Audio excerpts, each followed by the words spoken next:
Eu sempre falo para as pessoas assim, dê o seu melhor 100% do tempo, porque você nunca sabe quando a pessoa que vai mudar a sua vida está olhando. Às vezes pode ser um cliente, às vezes pode ser um colega que vai abrir uma empresa depois ou vai se tornar líder e vai te dar uma oportunidade. Então dê sempre o seu melhor. E o nosso melhor, ele não é igual todos os dias. Ele vai variar de acordo com as condições, né? Pô, se eu brigar com a minha esposa, eu não vou conseguir entregar o mesmo resultado, mas eu vou dar sempre o meu melhor dentro das condições que eu tenho. Se me permite falar uma palavra... Cara, manda ver. Eu acho o home office uma bosta. Cara, ele é assim, ele é um detrator, assim, um destruidor de carreiras. Ele tá formando pessoas em empresas fracas. E me prove o contrário. Por que a Amazon acabou de voltar pro presencial? Por que cara, Microsoft, por que essa galera voltou? Eles não são idiotas, cara. Muito pelo contrário, eles são extremamente preparados. Drivado em dado, não é? Eles têm dado de tudo e eles sabem que o negócio não funciona. Então me prove que funciona. Cultura, pra mim, não é sobre aquilo que eu quero que o meu time faça. É sobre aquilo que eu deixo muito claro que eu não permito dentro da minha companhia. Isso é cultura. Então, cultura é alimento de expectativas o tempo inteiro. Regras claras, amizades longas.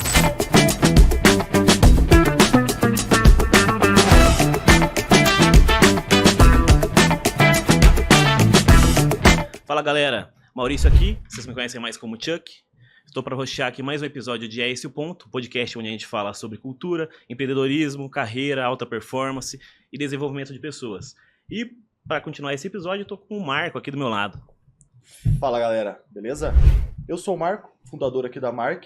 Para quem não conhece, a Mark é um sistema que ajuda o RH e o departamento pessoal, com funcionalidades como controle de ponto, a gestão de pessoas. Hoje a gente está aqui com um cara muito fera, que com certeza vai agregar muito pro nosso episódio. É isso, cara. Falar que esse cara fez hoje eu perder a preguiça de acordar cedo e treinar. Que eu tô uns 3 dias falando assim, puta, não vou hoje. Daí falei, se eu não for hoje, eu vou passar vergonha lá. Porque dá 4, 5 horas da manhã, esse cara já fez um monte de coisa. Vamos lá para as credenciais do homem aqui. Cara, igual eu falei, mas acabei de falar, ele é uma máquina de disciplina, esse cara, focado, estudioso pra caramba. É empresário no ramo de transporte e não possui veículo na frota. Diferente, né?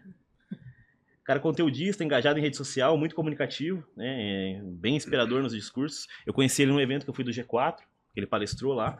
Gostei bastante do que ele falou, me identifiquei bastante em muita coisa que ele falou. E desde então eu sigo ele e queria dar boas-vindas aí ao Laurence Tataren. Bom, galera, obrigado. Obrigado pela descrição, gostei bastante. Realmente, eu sempre falo assim que eu posso não ser o mais talentoso da roda, mas eu geralmente sou um dos mais disciplinados, porque no fim do dia você não está sob o teu controle o talento que você nasceu, nem o lugar de onde você veio, né? O quanto que a jornada já estava construída para você, mas o teu empenho está sobre a nossa jurisdição, né? Então, eu sempre aprendi a não terceirizar o meu futuro para outras pessoas e isso fez uma grande vantagem. Você falou de como que uma empresa, uma transportadora pode funcionar sem não ter caminhões. É muito simples. Da mesma forma que uma empresa não pode funcionar sem uma ferramenta como a Mark Ponto. Vocês precisam encontrar parceiros dentro dos seus negócios que conectem as suas soluções às suas necessidades e daí você conseguir entregar o resultado, né? Então, basicamente, a gente construiu um negócio baseado em parcerias. Então a gente é bem asset light, assim, vou explicar para vocês um pouco mais sobre isso, mas basicamente a construção é baseado em parcerias. Tecnologia como ferramenta, né? Sem dúvida, sem dúvida. Legal, cara. É um prazer ter você aqui com a gente, tá bom? E bora bater um papo aí, começar isso. Bora. Cara, a gente, como eu falei, a gente começa falando de carreira, depois a gente passa um pouco para a parte de empreendedorismo e então finaliza ali com um bloco de gestão de pessoas e cultura. E para iniciar, eu gostaria de saber, até para o pessoal conhecer um pouco mais sobre você, falando antes aí de começar a empreender, que a gente já deu um spoiler, mas como que você ingressou, como que você começou, raízes, assim, algumas coisas, eu falo muito sobre isso porque tem muita coisa lá atrás que molda a gente como é hoje, né? Então tem muita coisa que desencadeia várias atitudes hoje, o perfil da pessoa de hoje. Como que foi para você, assim, esse início, ingresso no mercado de trabalho? Bom, eu sou o típico brasileiro, sabe? Vim de uma família humilde, nunca passei fome, mas como diz a minha mãe, assim, lá em casa tinha muita fartura, fartava muita coisa. Então era realmente uma vida muito simples. Com 8 anos de idade eu vendia pão para pagar o aluguel de casa, então tive que desde muito cedo correr atrás, né, me mexer. E hoje eu olho isso com bons olhos, assim, foi muito importante para me tornar a pessoa que eu me tornei hoje.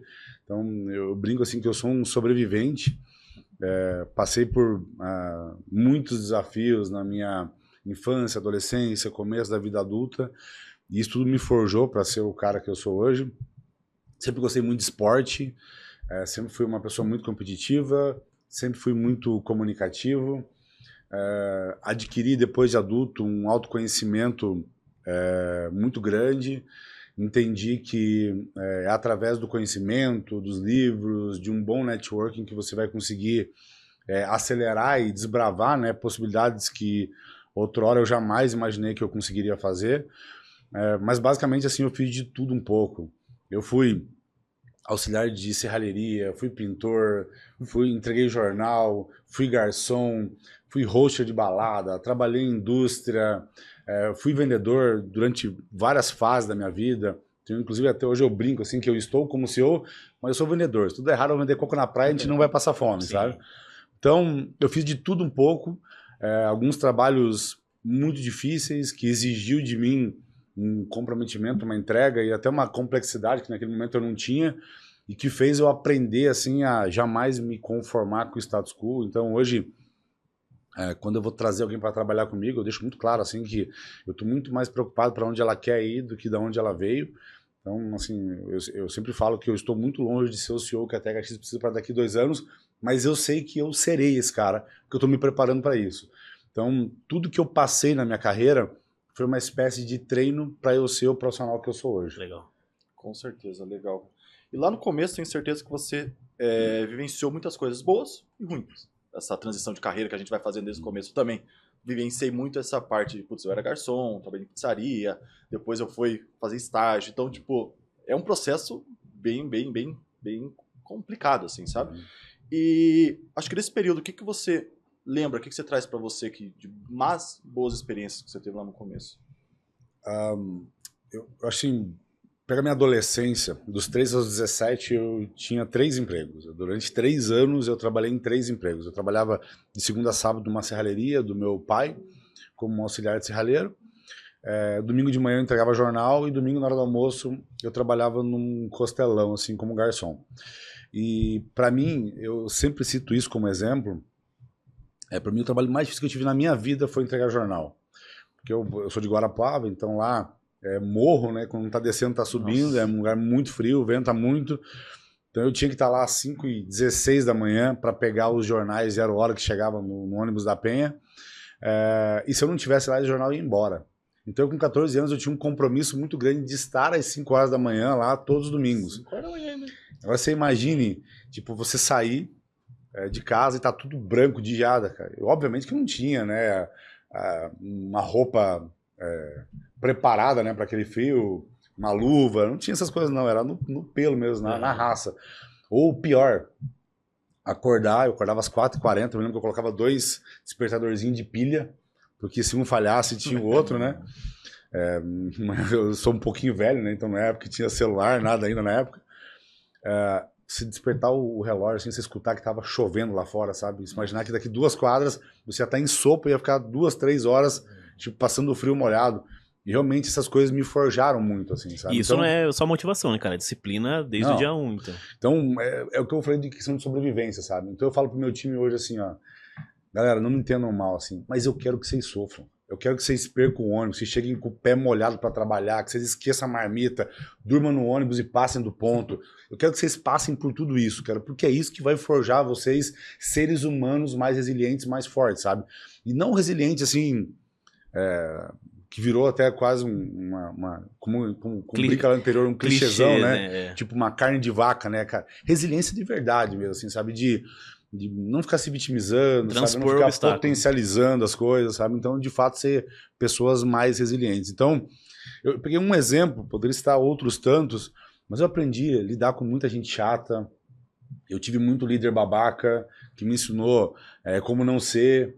Então, assim, eu passei por tanta situação, fui exposto a tantas coisas, que eu acho que, assim, a enciclopédia que eu tenho de experiências hoje me dá muito repertório para eu tomar decisões no meu dia a dia.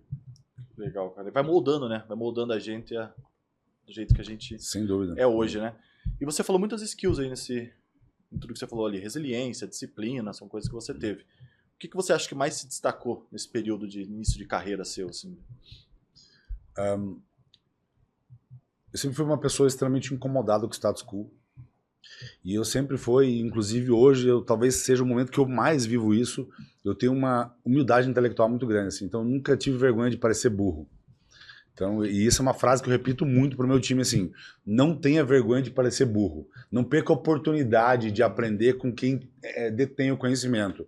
Porque a vulnerabilidade, ela conecta. Então, você quer saber se um cara é realmente fora da curva, é se ele gosta de ensinar. Então, se você tem o desejo de colar em gente boa, você tem que saber que você tem que ser humilde intelectualmente para dar a oportunidade dele te ensinar, sabe? Então, essa, sem dúvida, foi uma das skills mais importantes.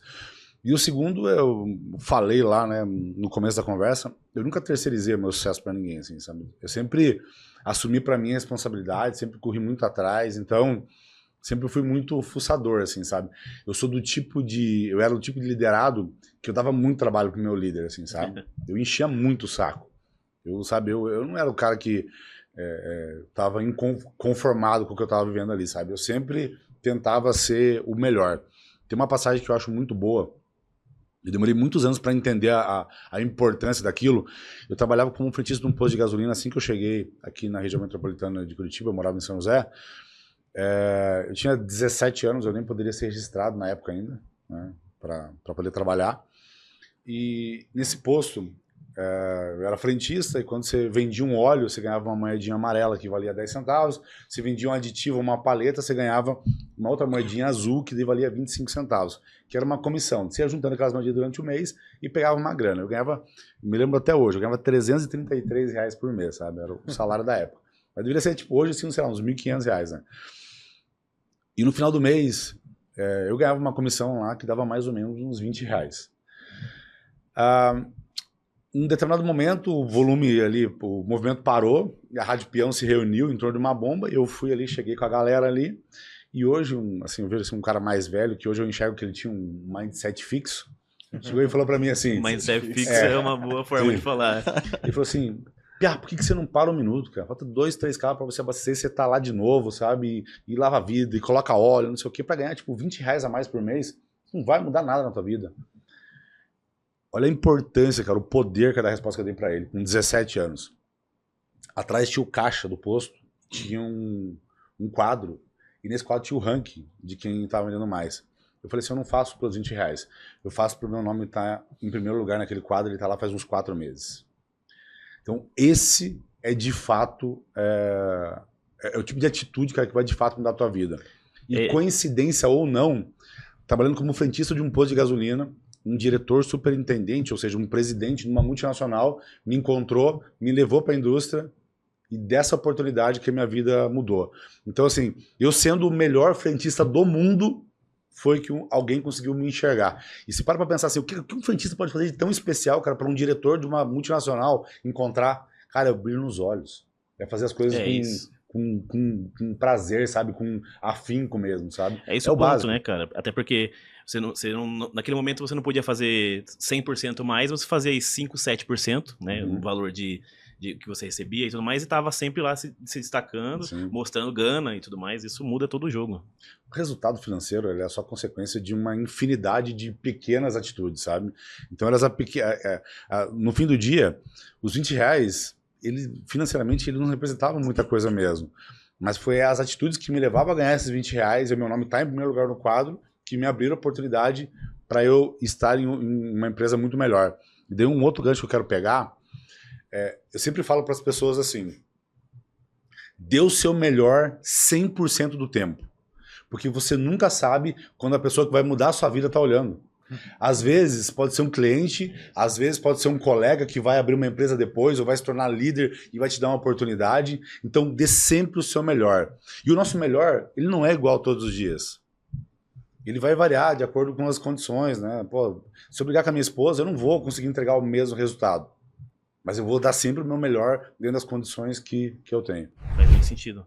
E daí você migrou para a indústria. Fala um pouquinho pra gente, antes da gente migrar para a parte do empreendedorismo, como foi essa experiência aí? Então, eu fui para a indústria, cheguei lá, assim, de muito rápido. Fiquei 2 anos e meio trabalhando nessa empresa, foi uma empresa, tipo, maravilhosa. Em 11 meses, eu já tinha mudado 2 vezes de função, e daí fui para uma posição de qualidade, e dessa posição me enxergaram como realmente um prospecto para ser talvez um líder no futuro. Eu era, tipo, super jovem, eu tinha 21 anos na época, e daí começaram a pagar a faculdade de engenharia para mim, que era uma coisa que eu, né, nunca teria condição de fazer, né, naquele momento. Começaram a me treinar já para que eu fosse um líder no futuro. Então, eu como estava com menos de 2 anos de empresa, eles me tiraram da função que eu estava e eu virei o assistente de um gerente que tinha 3 áreas lá. Então, eu era o tipo o cachorrinho de madame dele, sabe? Eu andava para cima e para baixo com ele, eu aprendi absurdamente, só estando assim. Ele estava na mesa de reunião, eu estava numa cadeirinha atrás, assim, só acompanhando. Então, eu vi os gigantes discutindo, assim, sabe? E aprendia por osmose. E isso é um ponto que eu vejo que hoje até se perdeu um pouquinho com o home office, que a galera não tem a oportunidade de estar vendo, cara, como que a mágica acontece, sabe? E pro jovem isso é uma perca muito grande, assim. Então eu aprendi muito ali, e quando tava tudo bem, você imagina, eu fazendo faculdade, já tava lá no 5º semestre, quando isso aconteceu, eu tive a oportunidade de conhecer o transporte e larguei tudo para assumir uma agência de cargas. Resumindo, eu deixei de uma faculdade de engenharia, uma multinacional, para ir projetar de caminhão que veio para você, você lutou por ela, na verdade? De forma informal, né? Tipo, não tinha uma empresa formal, assim, eu era um autônomo. Obviamente minha mãe queria me matar, e com toda razão, eu super entendo ela hoje, mas acabou que deu certo, porque eu entendi que ali era meu lugar de potência. Como eu falei, né, eu sou um bom vendedor, e a minha concorrência ali, assim, era muito fraca. Os caras eram muito, assim, não vou nem falar desorganizados, assim, sabe? Era precário, assim, sabe, a minha concorrência. Então, eu amassei eles muito rápido, assim, cresci muito rápido. Eu só tive essa oportunidade porque eu estava machucado, eu fiquei encostado porque eu fraturei o tornozelo, e o INSS estava de greve, eu não conseguia fazer a perícia para voltar, então eu tive que ficar encostado. E daí eu fui ajudar uma pessoa nessa agência de cargas, entendi que tinha um negócio ali, e quando chegou a hora de eu voltar a trabalhar, eu estava ganhando mais do que o engenheiro ganhava. E você podia ter parado para reclamar, porra, aconteceu comigo agora. Não, vamos trabalhar. E daí eu decidi arriscar. Minha família me deu o suporte, né? Como eu falei assim, com algumas ressalvas super justas, mas encarou o desafio comigo e graças a Deus deu certo, e estou apaixonado pelo setor que eu decidi empreender. Legal. Cara, acho que um gancho do que você falou ali, igual eu falei, bastante coisa que você fala nas redes sociais, você tem de conteúdo, eu me identifico bastante. E você falou um ponto que é justamente a minha briga com o home office, assim, eu tenho uma visão bem polêmica sobre isso, porque é um assunto polêmico, né? Me too.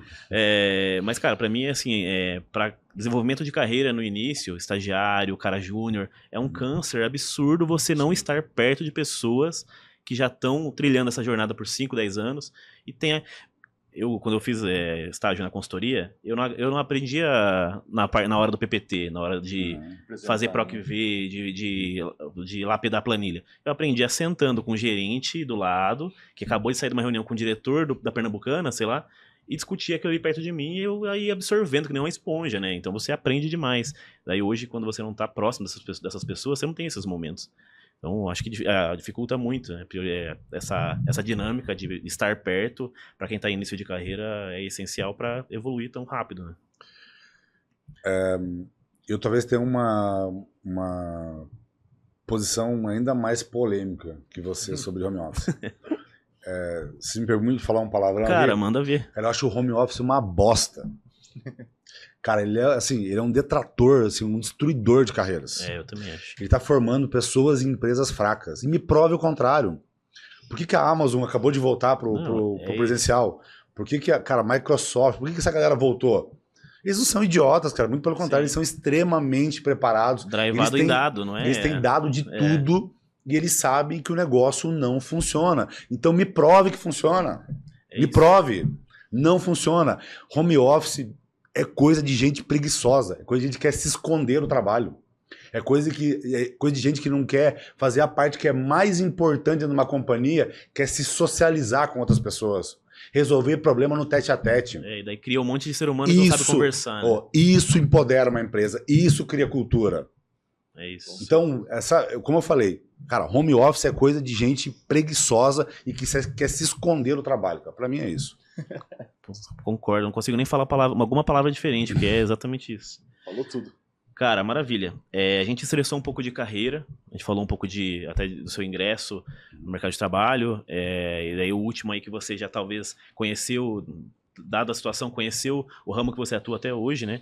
E agora passando para o tópico um pouco de empreendedorismo, que é o nosso segundo bloco, igual eu falei, acompanho um pouco já vocês, tem um tempo, então eu sei, já ouvi você falando sobre a história da THX, que ela não nasceu como ela é hoje, com a proposta de que ela é hoje, ela sofreu uma puta transformação por aí, e foi mais um momento que, pelo que eu entendi, até aquele dia no G4 você falou isso na palestra, que foi um momento de transformação até pessoal pra você, porque você teve um desafio absurdo, né, pra conseguir fazer isso. Conta um pouquinho pra gente, por favor, sobre esses desafios, sobre o que vocês faziam e fazem hoje, como que isso mudou.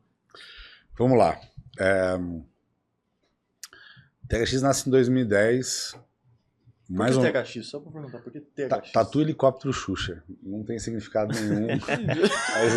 Mas assim, tá aí. É T de Tataren, X de multiplicadores. Na época o Eike Batista estava na moda, lembra? Ah, sim. E H para ficar foneticamente bonitinho. Assim, legal. Sabe? Então não tem bem um motivo, mas acabou que o nome colou bem, um nome fácil de gravar, simples, né, de escrever. Não é um acrônimo, nada disso, é o nome. Funcionou bem. Legal. A THX nasce na seguinte situação.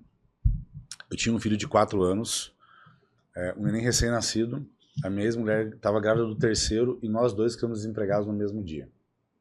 Resumindo, minha vida estava o caos. Eu pesava 146 quilos na época. Cara, tava... Assim, realmente que a minha vida estava um caos. Então, eu abri uma companhia onde o plano B era fazer o plano dar certo. Isso você já estava fazendo serviços autônomos como eu tinha agência de cargas. Eu tinha agência de cargas, eu tinha saído, eu tinha parcerias também com outros transportadores, onde eu, como parceria, eu vendia o serviço de transporte para eles. Eu já estava 5 anos no segmento já, então já tinha uma certa bagagem. Mas muito longe de estar preparado, né, para ter uma empresa. Eu vou falar um pouquinho disso daqui um pouco. Mas me incentivaram e eu sou uma pessoa corajosa, topei e abri a empresa em 2010. Meu sonho era ter um barracão, um pátio cheio de caminhões, aquele videozinho do caminhão andando na BR, assim, institucional. Cara, esse era meu sonho. Esse era meu sonho grande. E a gente estava indo nesse caminho. Quando chegou em 2017... eu fui para uma imersão, e nessa imersão eram 3 dias. Na última palestra, no sábado, o cara falou assim, pô, legal, vieram aqui, coletaram 3 dias de muita informação, agora vocês têm a missão de aplicar isso, e eu sei que essa realmente é uma missão muito grande, porque eu fui em tanto treinamento, cara, eu vejo assim, muita gente desperdiçar o conhecimento que adquiriu lá, porque não tem uma metodologia de aplicação, coisa que eu aprendi a ter fazendo muito isso. Ele falou assim, mas antes de vocês pensarem no que vão implementar, eu vou dar uma missão nova para vocês, e é a mais importante. Volte para suas casas, descanse com suas famílias, segunda-feira monta um war room com seus líderes e comece a montar um negócio que vai quebrar sua empresa. Cara, eu voltei de São Paulo com aquilo encucado na cabeça. Cara, como é que eu vou quebrar minha empresa? E daí eu fui lá, peguei um flip chart, fiz um risco no meio, escrevi fortalezas e fraquezas, tipo um SWOT quebrado, assim, sabe, pela metade. E eu vi o que das fortalezas eu precisaria manter e quais eram as fraquezas que eu ia atacar. E daí eu entendi que para eu entregar aquilo que eu desejava nesse novo modelo, eu precisaria desconstruir todo o meu negócio. Então eu comecei a vender meus caminhões, vendi barracão, enfim, virei uma empresa completamente asset light. Hoje, para vocês terem uma noção, nem computador a gente compra mais, a gente aluga tudo, a gente é asset light na veia mesmo. Aquilo que eu falei lá no começo, muito focado em parcerias que sempre tem que ser bom para os dois lados. Então eu não sou de ficar espremendo o fornecedor, muito pelo contrário. Eu quero sempre melhorar a rentabilidade do meu fornecedor para ele ter o prazer de me atender. Esse ano a gente vai carregar em torno de 32 mil cargas em 9 estados. A gente já entregou em 21 estados esse ano. A gente já passou de 100 mil toneladas entregues. Caramba. Sem ter uma única Fiorino e com menos de 50 colaboradores. Porra. Como que a gente faz isso? Primeiro, nossa grande fortaleza, como eu falo, a gente virou uma empresa de tecnologia, né, hoje. Nós somos uma logtech. Tecnologia não é a nossa principal fortaleza. Nossa principal fortaleza é a nossa cultura. Eu brinco que eu não tenho um time, eu tenho uma seita, sabe? Se eu mandar os moleques matar lá, eles matam. Então tem uma cultura muito forte, cara. Muito forte. Todo mundo sabe o que está fazendo lá. Segundo, a gente tem, desde muito cedo, uma visão do cliente no meio da mesa. Esse cara, ele é o motivo pelo qual a gente existe. E de com o passar do tempo a gente entendeu que a gente precisaria colocar os motoristas ali também. Porque eles são extremamente importantes para nós. Sem esses caras não existe THX. Então a gente abraçou muito, e hoje, para vocês terem uma noção, o nosso slogan lá é foco no foco do cliente. Então, mais do que olhar para o meu cliente, eu entendi que no fim do dia, o final da jornada de compra do meu cliente, ou seja, do cliente do meu cliente, está sob a minha responsabilidade. Que quando o caminhão chega lá na porta, não é o seu João, a THX chegou, é a Coca-Cola, é a Ambev, é a VEG, é o Café Três Corações, é a M. Dias Branco. Essas são as marcas que nós representamos. Então eu tenho uma responsabilidade enorme. Então o que eu faço hoje? Hoje eu chego com a Coca-Cola e pergunto para ela como que ela quer que eu atenda ao cliente dela. O foco não é na Coca. O foco é no cliente dela. Porque o cliente é que nem um filho, né? Você prefere, não sei se vocês são pais, né? Mas você prefere que dê um presente para você ou para o teu filho? Que agrade você ou o teu filho? Cara, você sempre vai querer o filho. Sim, Quem é pai entende o que eu estou falando. O que a gente está olhando é para o filho dessas empresas, que é o cliente delas. Então, são pequenas mudanças que a gente fez na nossa trajetória que mudou completamente a nossa direção. Então, assim, hoje, esse ano, a gente está com um crescimento de 41% comparado ao ano passado, com 30% a menos de funcionários que a gente tinha no ano passado. Ou seja, a gente está numa curva de escala absurda e assim, muita eficiência. Inclusive, esse ano, eu escrevi um manifesto, depois eu envio para vocês terem essa informação. Acho que é bem legal de vocês talvez utilizarem como um benchmark. Eu escrevi um manifesto de 7 passos, porque a palavra do ano na THX é eficiência. Legal. Então, eu realmente criei um mantra ali dentro de busca de melhora de performance, de melhoria contínua. A gente tem um Kaizen lá que funciona muito bem. Eu dou muita voz para o meu time. E lá não é que as pessoas que entram lá que elas têm voz. Elas têm metas de dar sugestão de melhoria. Tipo, quem é mais recomendado para dar uma sugestão? O cara que executa ou eu que estou lá na minha mesa lá? É o cara que executa. Então eu preciso dar, além de voz para ele, eu preciso dar repertório. A gente investe muito em treinamento para que ele consiga enxergar oportunidades. Né? E depois eu preciso ensinar para ele qual que é a metodologia para você ter uma empresa inovadora, uma cultura de melhoria contínua. Eu preciso ensinar esse cara a encontrar oportunidade. Porque uma coisa que eu sempre falo é o seguinte: o currículo, o diploma, ele vai te pôr na mesa. O que vai fazer você crescer numa companhia, no mercado, é a tua capacidade de resolver problemas complexos e de se socializar. A tua capacidade de se vender, inclusive, dentro da companhia. Faz sentido. Então, o que eu faço ali com o Kaizen é ensinar eles como resolver problemas complexos. Isso dá muito, faz eles ganharem muito valor de mercado. E mais do que isso, eu ensino para eles, porque, pô, quando tá tudo zoado, todo mundo reclamando, é fácil. O difícil é você arrumar melhoria em uma coisa que está funcionando bem, que dê melhoria incremental de verdade. E é aí que tá a mágica. É aí que tá a mágica. Quando você começa a gerar esse incômodo que, pô, legal, tá funcionando, ninguém tá gritando, mas isso aqui dá para melhorar.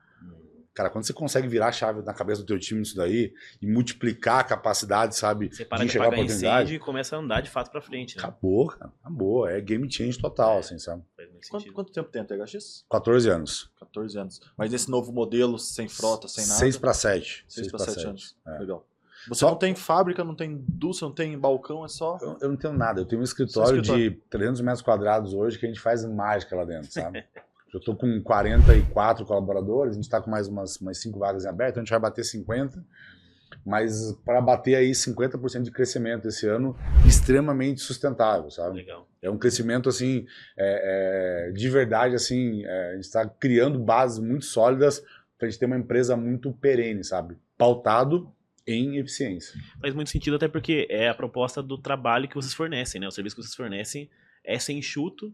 Uhum. Então, dentro de casa, é o contrário do santo de casa não faz milagre, né? Vocês estão fazendo o que vocês propõem para o cliente, que vocês vão entregar para ele também. Legal. Uma coisa importante também para eu trazer para vocês, de como a gente faz isso, né? Como que a tecnologia entra nessa parada. Eu tenho um time de desenvolvimento próprio, então hoje eu estou com um time lá de 5 pessoas, no meu time de projetos, e basicamente a gente aloca desenvolvedores dentro de cada time. Então eu tenho uma líder de squad, eu tenho players, desenvolvedores que eu aloco, um no financeiro, outro na operação, outro no time comercial. E esses desenvolvedores, eles vivem o dia a dia daquele setor. E deles conseguem enxergar aonde que os usuários estão gastando mais tempo.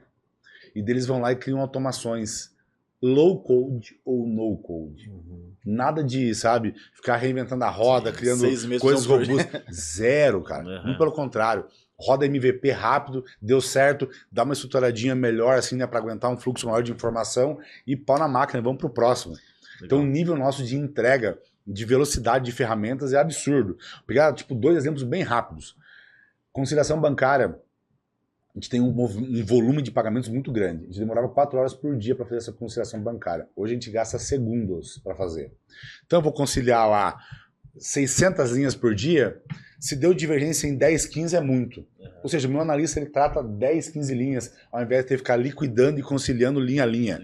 Tudo via automação, e é uma coisa que qualquer empresa pode ter. Não é aquelas 4 horas no Alt Tab, Ctrl-C, Ctrl-V. Você imagina, cara, pro colaborador, cara, o ganho que isso tem, cara, de qualidade de vida. É bizarro, é absurdo. Segunda coisa que aconteceu, um colaborador nosso deu uma ideia para matar uma parte do processo dele, que ele gastava 11 segundos para fazer. Só que ele fazia aquilo de 100 a 120 vezes por dia. A gente foi lá, criou uma automação, a gente gastou 4 horas e meia de programação para fazer, 4 horas e meia. Eram 5 pessoas que executavam aquela tarefa. Em 4 horas e meia de programação, a gente economizou 440 horas no ano. Caramba. Sabe quantos 11 segundos a gente já cortou naquela empresa ali? Muitos. Sim. É por isso que a gente consegue carregar 30 e poucas mil cargas com menos de 50 colaboradores, com uma eficiência absurda, com um nível de serviço absurdo. Porque lá, o ser humano não fica apertando o botão, não. O ser humano ele é pago para ser empático, ele é pago para pensar, ele é pago para enxergar a oportunidade, não para, tipo, quebrar pedra, sabe? E até para eles é o melhor cenário, né? Porque daí você consegue se desenvolver em coisas de fato que usam o cérebro para fazer. Smart work, né? Legal. Qual que é o teu maior time hoje ali dentro da... Comercial. Porque assim, como eu não tenho caminhões, dentro do meu time comercial eu tenho um time que é chamado Sonar. E esse time é sonar tipo de pesca, assim, sabe? Basicamente, ele passa um radar onde eu preciso carga e encontra motorista para carregar aquela determinada carga. Porque como que funciona o meu business de forma muito simples? O meu cliente ele é a indústria, ou distribuidores, mas 90% é indústria. Então a indústria ela tem uma carga para carregar, por exemplo, de São Paulo e levar lá em Goiânia. Aí eu vou encontrar um motorista que queira ir para Goiânia.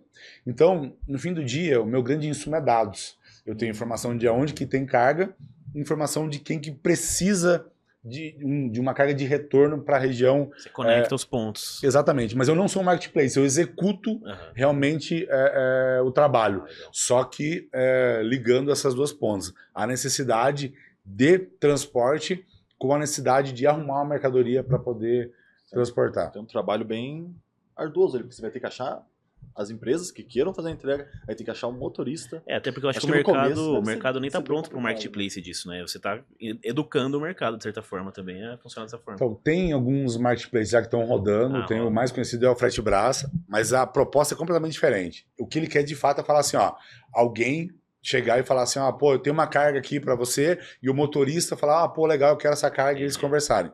Isso já tem, e eu não sou um concorrente deles, eu uso, inclusive, a ferramenta deles como uma fonte de dados para mim, mas nós somos de fato, a gente executa. Sim. Se você perguntar para qualquer pessoa na minha empresa, assim, o que você veio fazer aqui hoje? Qual que é a nossa missão? Eu vim aqui para dar liberdade para o meu cliente focar no seu próprio negócio. A missão do meu time todo ele é tirar a fricção na hora da execução do transporte. O cara ele tem que produzir cadeira e vender cadeira. Quem tem que entregar a cadeira sou eu. Legal. Então, da porta para fora, a responsabilidade é minha. O cara não se preocupa com... Cara, e como que a gente faz isso? Desenvolvendo talentos de forma muito assim, pujante, dando muito repertório para essa galera, criando processos e automatizando esses processos. E o que que a gente faz? Gestão da jornada do transporte. Eu não levo carga do ponto A para o ponto B. Isso aí tem 56 mil empresas que fazem no Brasil. O que eu faço é gestão dos carros que estão na rua.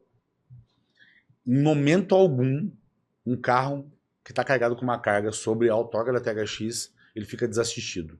A gente está o tempo inteiro fungando no cangote do motorista. Praticamente um time de CS Exato. pro motorista. Legal. Antecipando, tipo, muitos problemas. Então, Isso é assim, muito legal. eu tenho um time da Sonar que contrata caminhões, eu tenho o time lá de tracking, que é o time de follow-up que faz o acompanhamento dos carros em rota, eu tenho o time de operação que está lá nas unidades acompanhando os carregamentos. Então, assim, eu tenho vários squads, todos times muito pequenos, com missões muito claras, para que, assim, porque uma coisa que eu aprendi errando isso. Como que funciona no meu mercado tradicional? O mesmo cara que contrata o caminhão, ele emite conhecimento, ele acompanha a descarga, ele faz tudo. Quem faz tudo não faz nada. Eu sempre falo assim que eu posso fazer qualquer coisa na minha vida, mas eu não posso fazer tudo ao mesmo tempo. Então eu entendi que a melhor forma de gerar eficiência no processo é se eu criasse squads e fracionasse a jornada do transporte. Então eu tenho o cara que só contrata caminhão, o cara que só libera a parte documental, o cara que só acompanha da porta para dentro o motorista, depois o cara que só acompanha da porta para fora. Parece besteira isso, mas isso gera uma eficiência, porque o cara é profissional naquela etapa. Sim. Absurda. Em momento algum na jornada do transporte o motorista fica desassistido. E dar essa segurança pro cara também permite que ele faça o trabalho da melhor forma. O motorista adora, cara. O motorista adora, porque ele é acostumado a ficar largado, sabe, abandonado 2 dias na frente de um mercado ou de não um... sabe com quem fala. Lá não, cara. Lá a gente, de verdade, a gente dá uma assistência pro motorista que tá na rua, sabe? Legal, muito legal. Boa. Quer pular o tema? Falando mais sobre empreendedorismo? Como Cara, eu queria, na verdade, só estressar um pouquinho mais o ponto da mudança. Tá. De como você começou e o porquê que te motivou, porque você falou assim, beleza, eu entendi que eu tinha que quebrar a empresa, eu tinha que pensar num jeito de... Mas aí, assim, né, hoje, por exemplo, a sua motivação para fazer dessa forma foi pensando em escala, pensando em... Porque antes também tinha o vislumbre de pátio cheio de caminhões, que também é uma forma de... Não dá para dizer escalar, talvez, mas crescer, né? Sim, e hoje você tem uma possibilidade de escala... quase linkado a um SaaS, né? É quase como se fosse um SaaS. É um log as a service, né? Basicamente. Exato. Tá, vamos lá. Eu não vou falar só de THX, eu vou falar de mercado. Eu sempre falo que a pessoa que resolve hoje fundar uma companhia, ela não pode mais falar assim, eu sou muito bom na parte administrativa financeira, não, eu sou muito bom, eu sou o cara do comercial. A gente tem que saber um pouquinho de cada coisa, assim, sabe? Você vai ter o lugar de potência, que você vai ser um especialista, mas você não pode ser um completo idiota em nada. E uma coisa que eu entendi é que eu precisava estudar sobre tecnologia, e eu fui muito a fundo em buscar esse tema. Quem me acompanha sabe que eu sou uma pessoa muito estudiosa, e eu de fato gosto de estudar, eu gosto de sentar a bunda na cadeira e estudar, eu gosto de fazer anotação. Se você olhar meu bloco de notas, eu sou um tio tech, sabe? Então, tipo, tudo é em tecnologia. Eu não sou muito de papel, assim, mas um bloco de notas é um negócio absurdo a quantidade de insights que tem ali, sabe? Tudo que eu ideia com você aqui, eu falo, para, segura, que eu preciso anotar que eu vou esquecer. Eu sou tipo a Dora do Nemo, sabe? Eu virei assim, a esquina eu esqueci. E eu fui muito a fundo entender sobre tecnologia e como que eu podia aplicar isso no meu negócio. Eu já entendi qual era o modelo de negócio, eu entendi que eu ia precisar de tecnologia para escalar, e já naquela época, eu fui consumindo conteúdo para conseguir vislumbrar a visão da empresa, né? Legal. Porque hoje na TechX eu tenho 2 funções. Eu cuido da visão da empresa, para onde que ela vai, e eu sou um guardião feroz da cultura, cara. Essa é a minha missão lá. Eu digo para você, sem medo de errar, que se você não é digital ainda, o teu tic-tac, cara, tá contando já. Você vai morrer. Não tem como. Não tem como um cara analógico competir comigo. Não tem como. É impossível.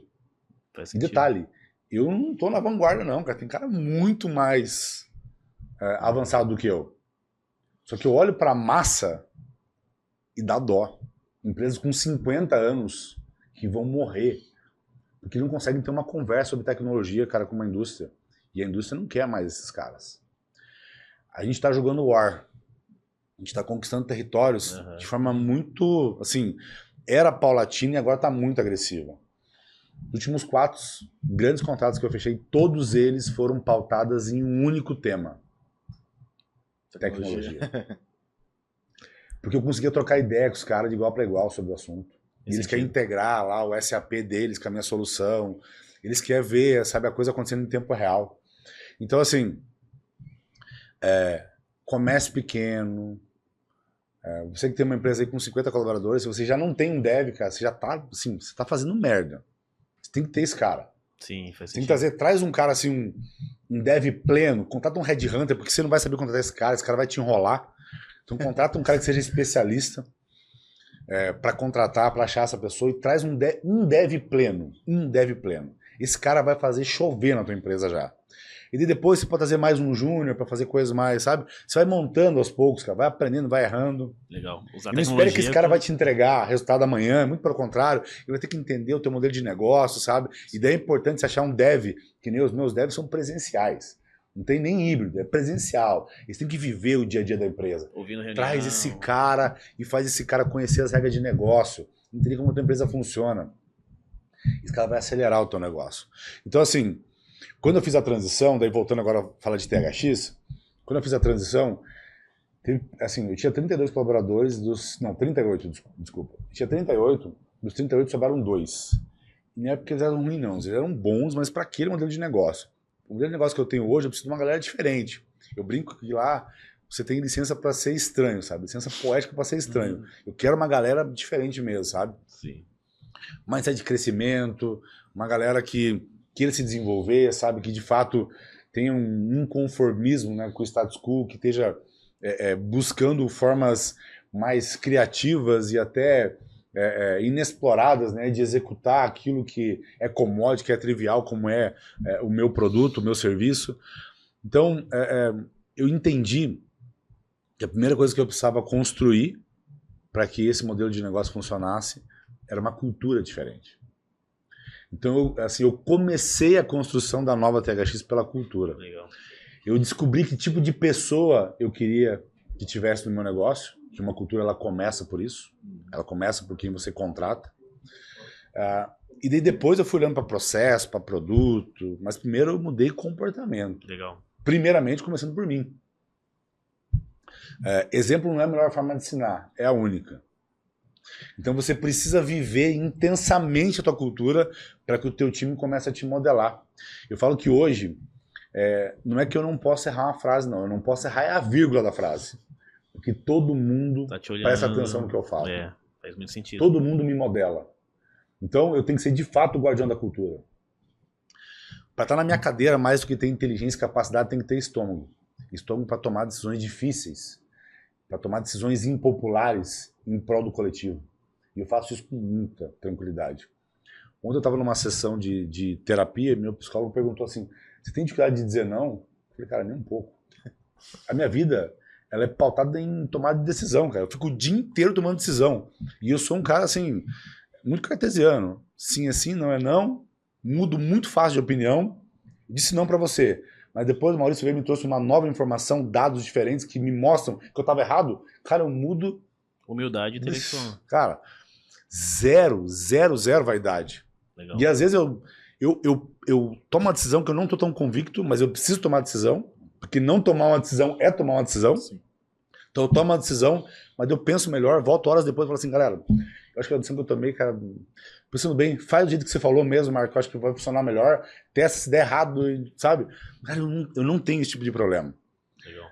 Eu criei um ambiente seguro lá que as pessoas têm a liberdade de, cara, me provar que eu tô errado. Lá na THX todo mundo tem o poder de mudar qualquer processo, que desde que me convença. Eu acredito muito em Deus, cara. Os homens tragam meus dados, sabe? Então,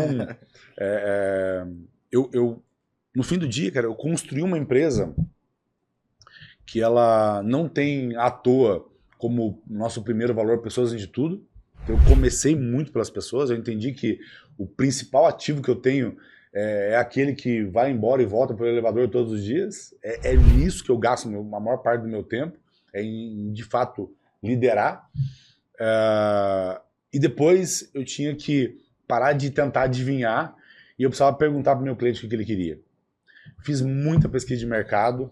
Eu hoje em dia ainda passo a mão no telefone e eu mesmo troco uma ideia para saber o que eu posso melhorar. E aprendi, assim, eu sou uma pessoa que eu faço excelentes perguntas, eu aprendi a ser um excelente perguntador e eu consigo desconstruir, às vezes, alguns conceitos através de questionamentos que eu gero na pessoa, nível de consciência que ela não tinha. Eu aprendi eu vou dizer assim, persuadir, digamos, a pessoa assim, gerando para ela uma consciência que ela não tinha. Então, assim, pessoas antes de tudo, parar de adivinhar, entender que de fato o que o mercado quer. E uma coisa que eu tenho feito de 2022 para cá é muito foco na execução.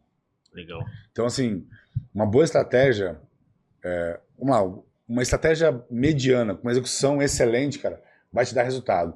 Uma excelente estratégia com uma execução ruim não vai te dar resultado. Então, o foco na execução também é muito importante. Maravilha.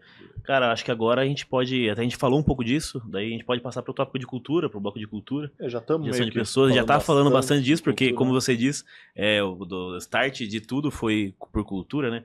Acho que pode começar pela sua pergunta, Marco. Acho que sim. Como ele já falou bastante sobre cultura, né? O que eu queria saber tem algum tópico hoje, né? Que você acha que hoje precisa ser mais trabalhado dentro da empresa, na parte de cultura, assim, algo que você acha que, putz, isso daqui ainda não tá bom. Diferente. Não tá bom ainda. Primeiro, assim, eu posso dizer qual que é, na minha visão, a definição de cultura? Claro. Manda lá. Cultura, para mim, não é sobre aquilo que eu quero que o meu time faça. É sobre aquilo que eu deixo muito claro que eu não permito dentro da minha companhia.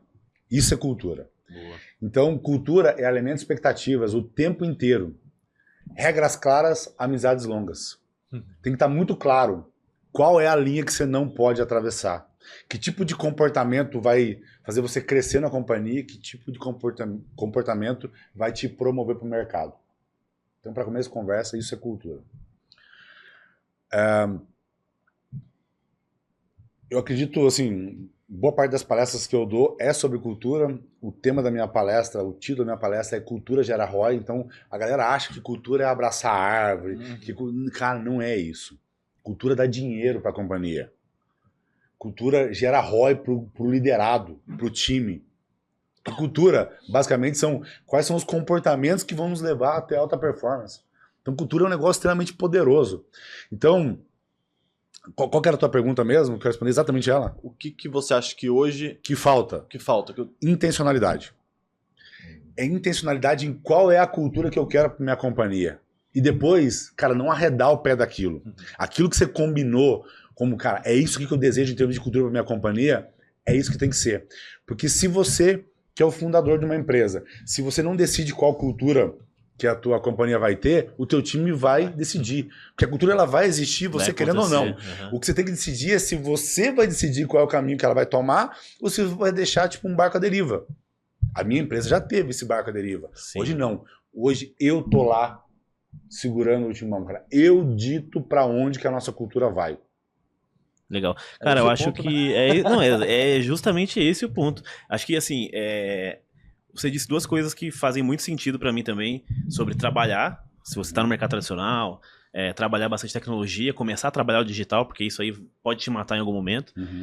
Cultura também, para mim, é até mais fundamental, porque mesmo no tradicional, sem digitalizar, você precisa ter isso aqui sendo trabalhado.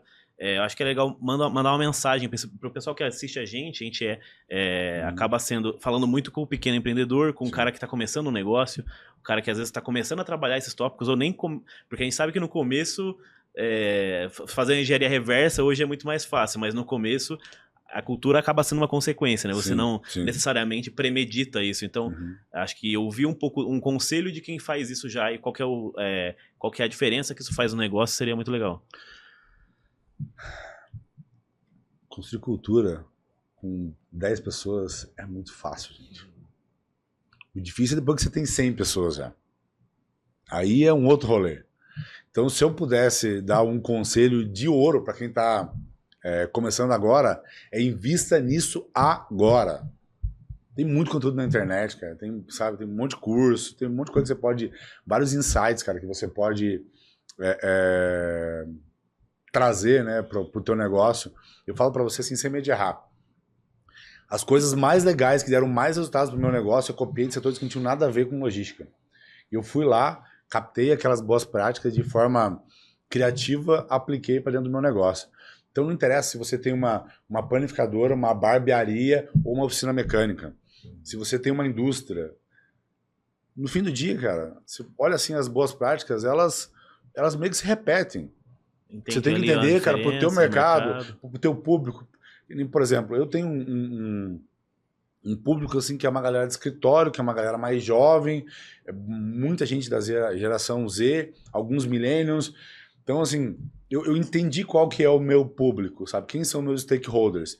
Aí eu tenho que ter um outro tipo de cultura para o meu motorista, que é um cara desescolarizado, um cara mais simples, um cara assim que potencializa às vezes algumas coisas, então eu tenho que ter um trato com ele muito mais assim político. Então, se você tem, por exemplo, uma construtora, vai ser diferente de uma cultura de uma empresa de, sei lá, de arquitetura.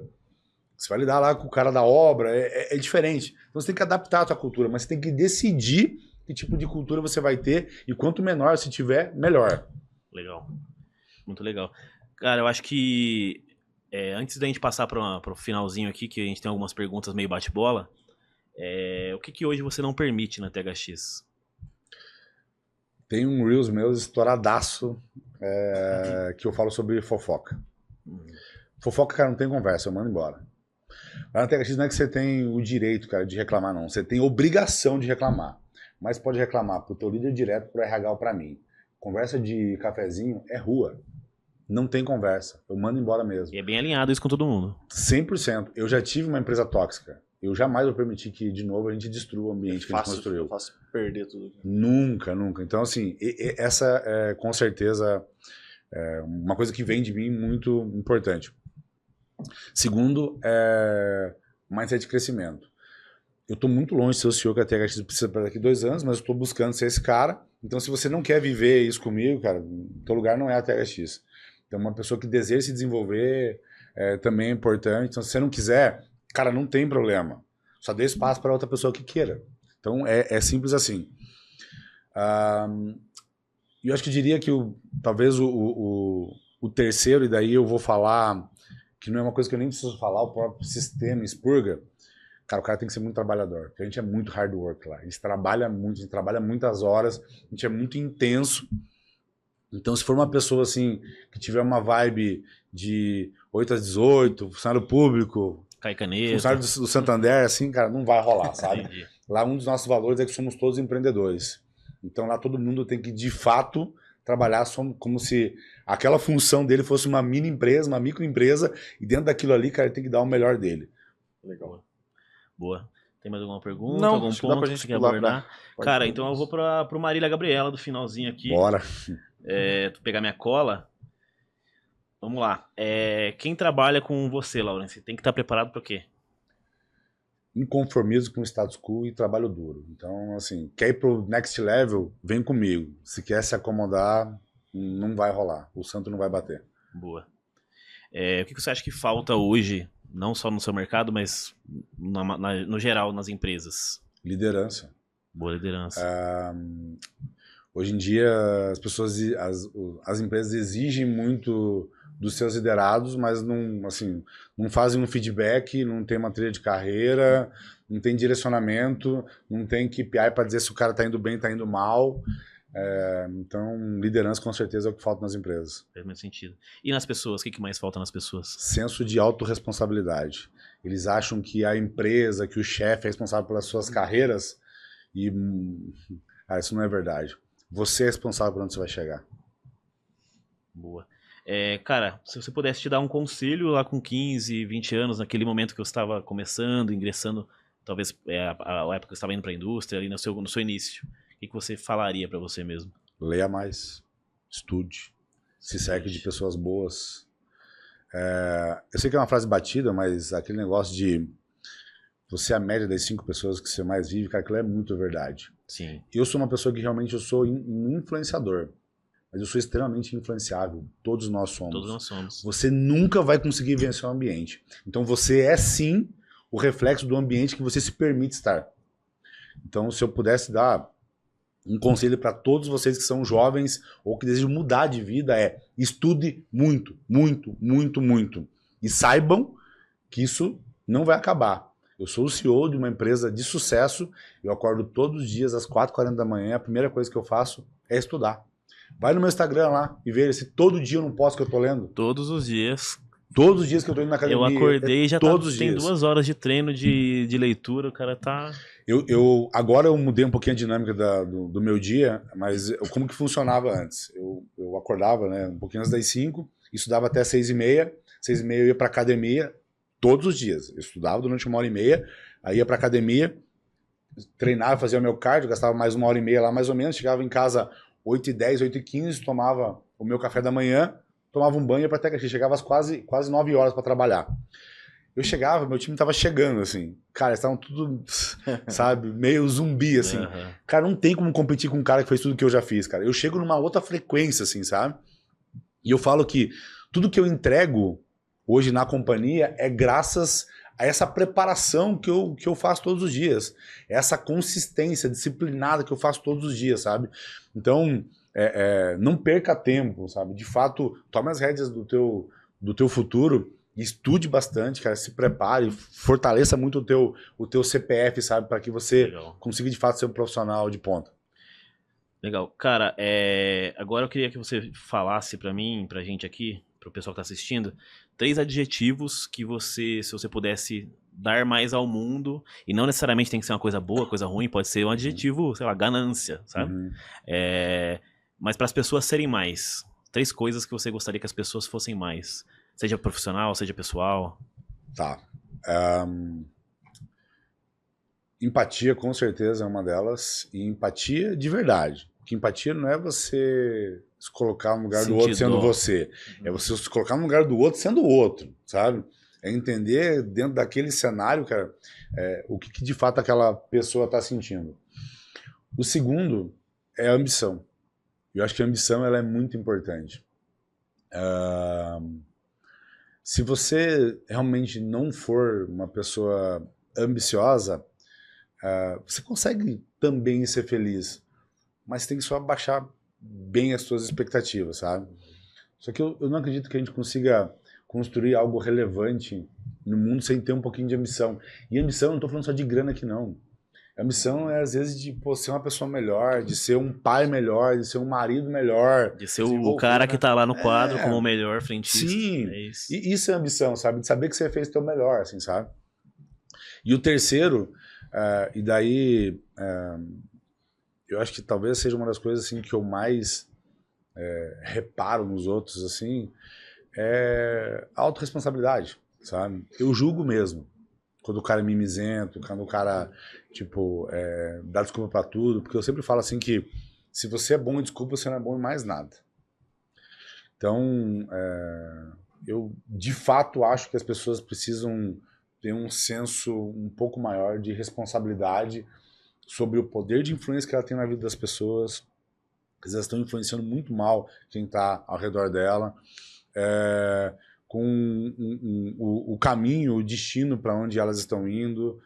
E assim, talvez e principalmente assim, para que tipo de respaldo ela está dando para as pessoas que ela ama, sabe?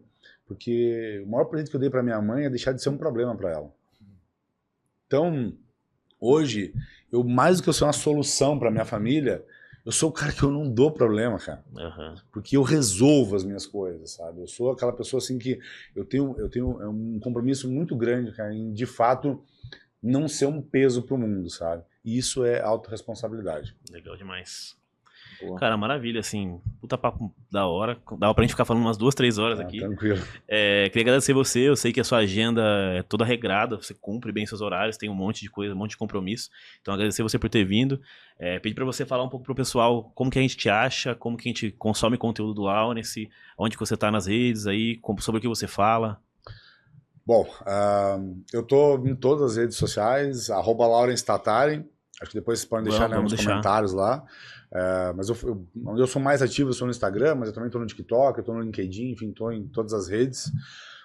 Eu falo muito sobre liderança, sobre empreendedorismo, sobre cultura, mas eu entendi que existe um passo antes de tudo isso, que é a alta performance, sabe? Então, eu falo muito sobre disciplina, eu gero um incômodo muito grande nas pessoas, assim, porque eu sou o cara que eu posto lá que às 5 horas da manhã que eu tô correndo, que eu tô lendo, eu dou muita porrada em quem é mimizento, então eu deixo muito claro para as pessoas, cara, qual que é o caminho que elas precisam seguir para ter sucesso. Então, se de fato você quiser ser não só um empreendedor, mas ser uma pessoa melhor, me segue lá, cara, que vai ter excelentes insights, cara, para que você consiga desenvolver hábitos angulares, cara, que separadamente eles não têm muito poder, mas que quando eles se aglutinam, vai transformar você numa pessoa, tipo, super poderosa. Legal. Eu te sigo tem um tempo e, cara, com certeza, assim, agrega demais. Legal, obrigado. Boa. Obrigado pelo feedback.